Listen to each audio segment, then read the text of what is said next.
kasangga, panel 1/4 itong cage na itong binubuhat na to. Ito yung bottom, ito yung unang cage para sa panel 1/4.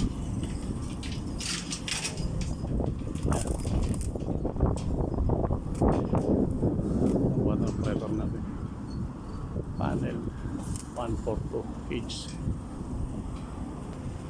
Yung mga kasangga, ilalaglag na natin sa butas itong cage, first cage ng panel 1/4. Yan mga kasangga, ilalaglag na natin dito sa excavation panel 1/4 guys.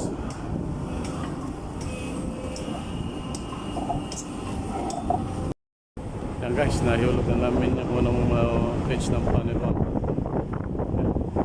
Idudugtong na namin yung pangalawang cage.